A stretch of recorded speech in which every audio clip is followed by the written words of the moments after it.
Okay, so it is Friday. All right.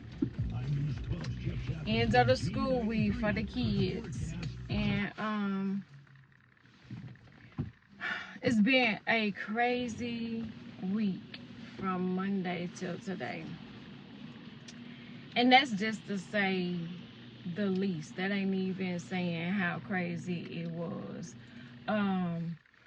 But the hardest thing that I'm trying to do is figure out the co-parenting situation, because this is the first time that I am raising the last one in split households. And that word used to freak me out, but now I get it. So, she's at the school that the other two went to previously. And it's not an easy school, and it's not a private school neither. It's a different kind of school. They are really, they prepared them for college. Well, I know from not just experience but just from life that college isn't for everybody. Everybody is not going to college. It's just not, it's not for everybody. And I, for one, am okay with that. That college isn't for everybody. And she already told me she don't want to go to college, which lets me know that she's probably at the wrong school anyway. Now, I was the baby daddy said they scared of me. How? Why? That doesn't even make any sense.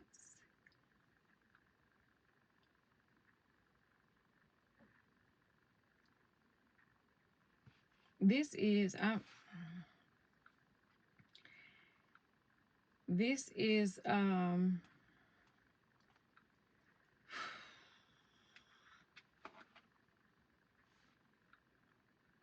harder than I ever thought it would be.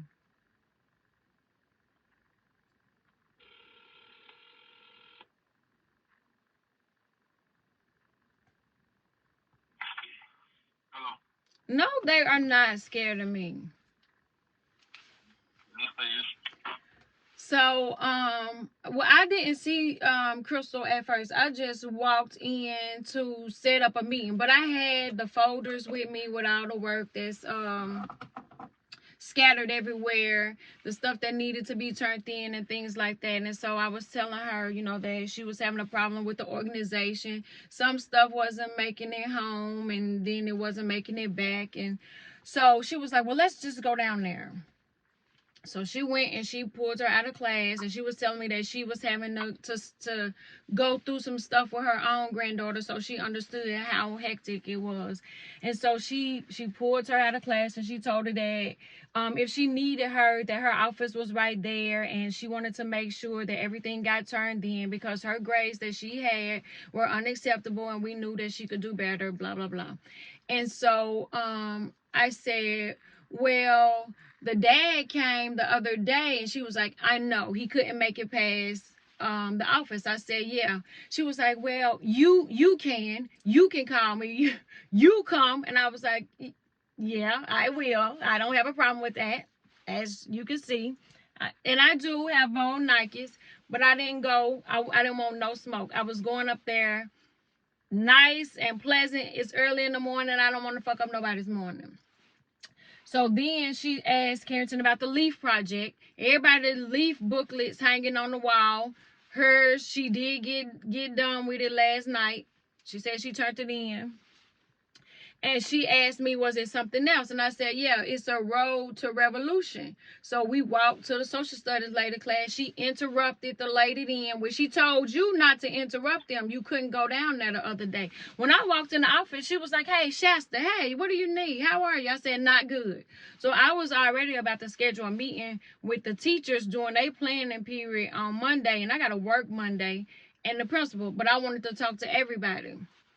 So then she said, what's missing? And she said the road to revolution. They working on a project, but it's the test that she gets to correct. So honey, she done gave me the test. I don't know where the test was, how she was supposed to correct it if she had it, but she gave me the test. She gave me a book, and then Crystal said, take it home with you to make sure you got it so it doesn't get lost in between. And then I told her, I said, yeah, because I'm ready to take her out. And she was like, well, I understand you made the choice for your other child. I said, yes, and she's doing amazing. Did you know that? She didn't answer, but it's okay. This where they laid us. She's a very pretty girl, beautiful. I said, yeah, I know. And that's the reason why I know I'm disappointed in her, because I know she could do better and she's not doing better. It's not that she's not capable of doing it. She's just not doing it. And she asked me, what did she ask me? Do she have ADD or AD? I said, she's just lazy. But the thing about it, she creative. We can't sit down all day long and do all of those things. Our brains, they want us to be creating stuff. So it's just not the school for her. And I'm okay with that. So although she wouldn't let you in and let you interrupt the class, we did together.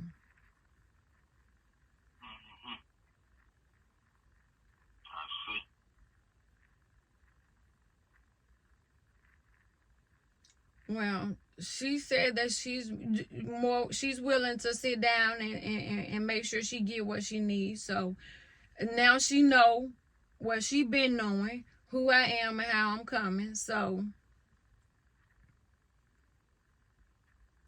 I'm going to try to get her through this year, and then I'm going to find somewhere else for her to go next year.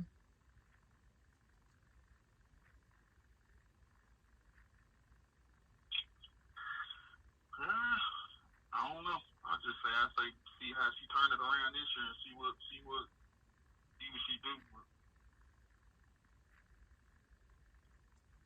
I think she'll be all right once she just focus a little more. I don't think it's gonna be no different than no other school.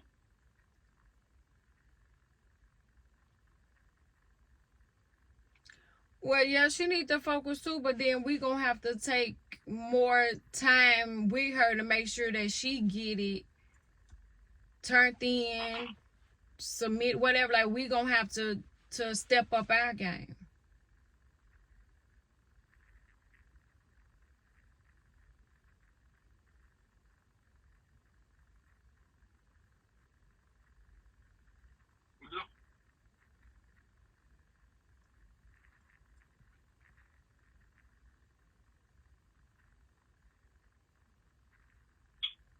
Yep, most definitely.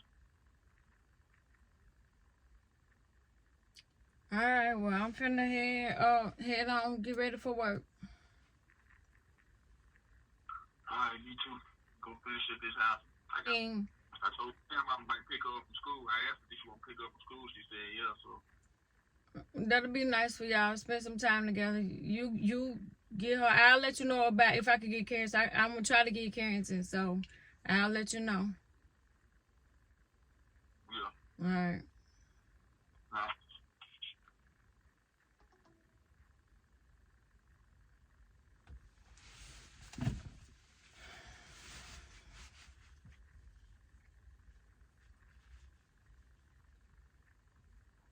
I don't even know where to begin with that, because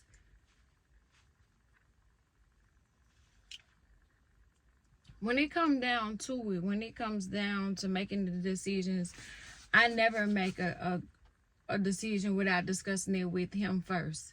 I've always done it. I feel like I always will do it, but I always make the final decisions for them that's best for them.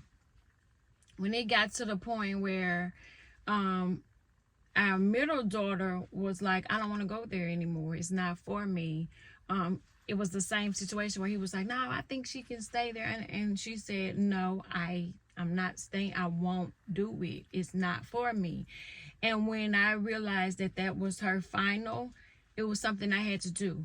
And not only did I have to fight with the school. I had to go to the school board. I had to do a whole bunch of things just to pull her out so that she could thrive in the way that she is. And I had to, they asked how she doing all the time, because she went there from kindergarten to 7th grade. So, you know, they know her now. And they always asking about her. And I made sure to say, she's doing amazing. Like, amazing. 4.0, like, she's killing it. But it's probably from the foundation that they laid. But it's also she's in an environment that works best for her learning style. And it was what she needed. What works for the oldest doesn't work for the middle, and what works for the middle, the youngest one don't even bring it in her area. So she's not trying to hear that. So as a parent first, there's all these other titles, the job, the work, the entrepreneurship, the writer, the content creator, filmmaker. None of that is my proudest. Mother, mommy. That's what matters to me the most. And so when I notice there's a problem, I go in, because normally I'm proactive. I go in first, and then the other side. But I'm navigating a new lifestyle, and so it's new, and I'm not the first to go through this. I'm not the last to go through. But one thing I do know is that when I see a problem with my kids, I know to step up, and even though she pulled her out of class and said, "What do you need from me?" and what, me and mom and the teachers and stuff, we'll make sure you get it. I didn't want to fuck up her morning. And I didn't want her to get emotional standing there feeling like she was being chastised and reprimanded first thing in the morning before she even got a chance to sit down at the desk. But it's important for her to know I'm your biggest advocate. And the baby daddy said they're afraid of me. And I think anytime that you are a stern, I'm not playing about my motherfucking child type parent, they do label you as a scary black woman, angry black woman, whatever. Call me whatever you want to call me. Just call me first, okay? Because she's a kid and can't speak up for herself to y'all, but she can come home and tell me everything. And I'm cool with, let me go holler at her. Let me go see what the problem is. Because as a mom, it's my full responsibility to make sure that my children get the education that is free, that's for them. And then, also providing tools for entrepreneurship, because again, she said she doesn't want to go to college, but she's so talented in so many things that she doesn't have to go to college. She's actress, model, gymnast. She played basketball. She can design an outfit out of whatever you hand her. She gonna cut it up and make an outfit. I said, Sexy Red right here need this stylist, because she making little outfits.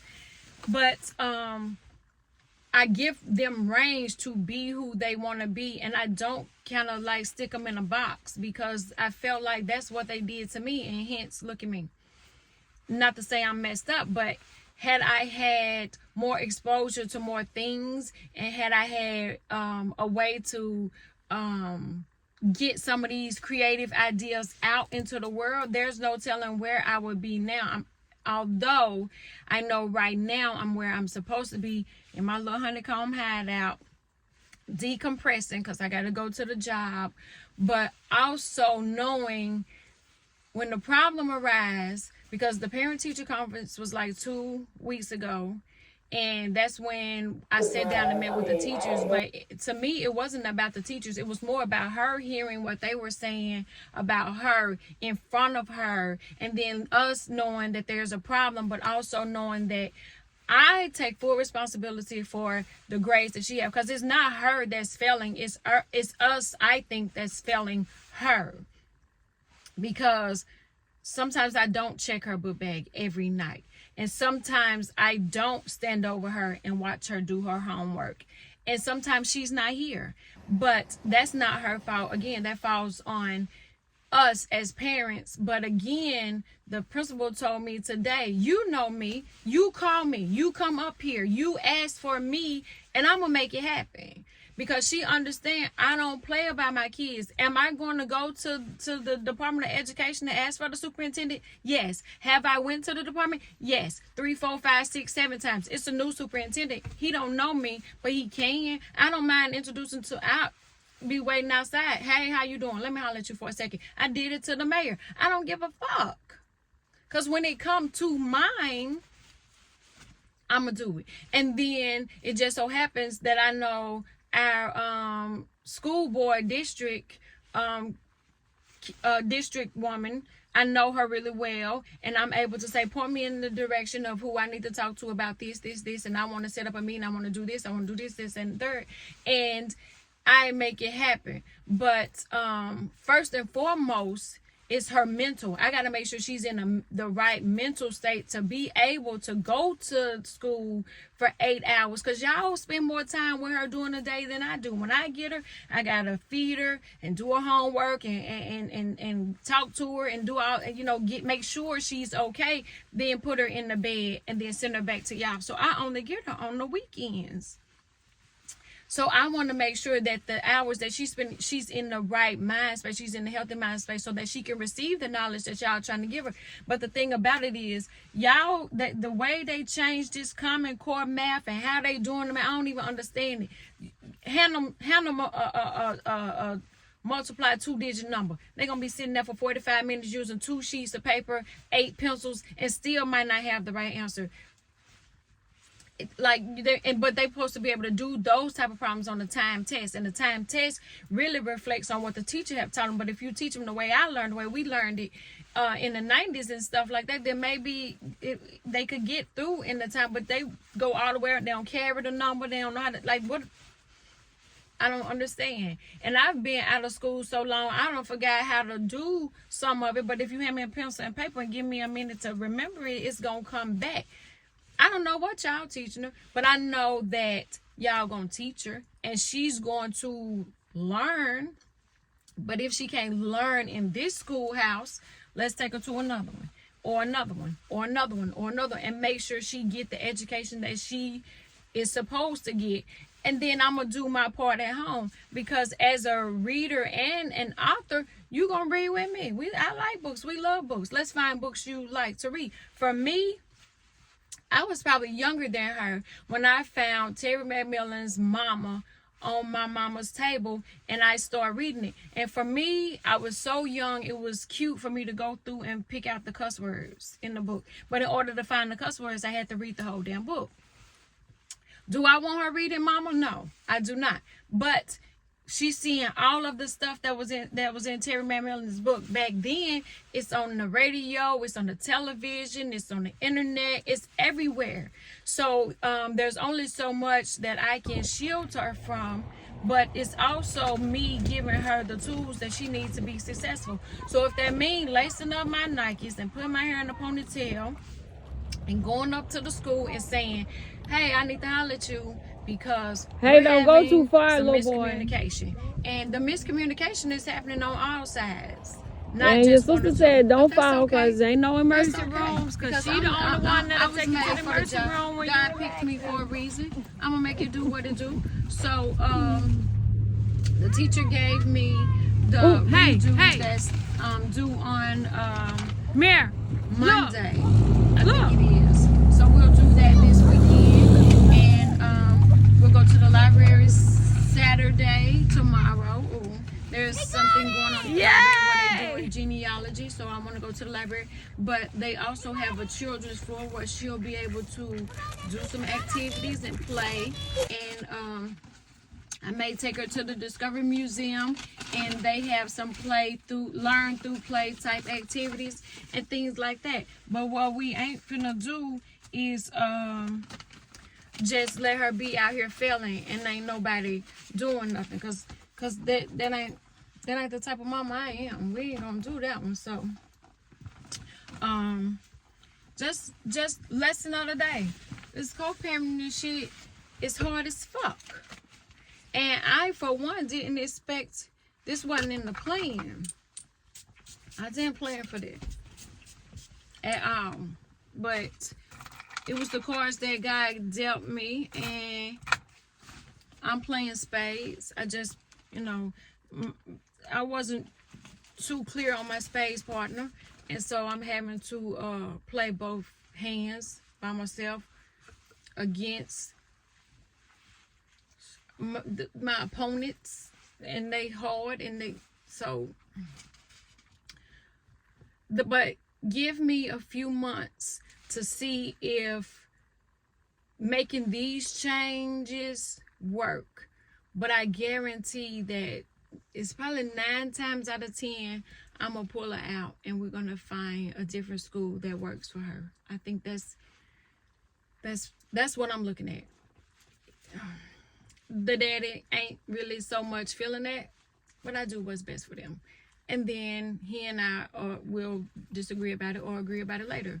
I don't know. I don't really care. All I know is I'm going to make sure that I am doing what I'm supposed to do as a mother, and raising black kids in 2023 is not easy. Co-parenting not easy. Single life is not fucking easy. Life is not easy, and life is lifing. And I just thank God that I'm equipped with the time, the knowledge, the understanding, and the wisdom to know when there's a problem, mama gonna fix it. I'm gonna put on my cape and I'm gonna go over to the school and figure it out, and then I'm gonna make it work. So, lesson for today: do what's best for you and your children, and fuck what everybody else think.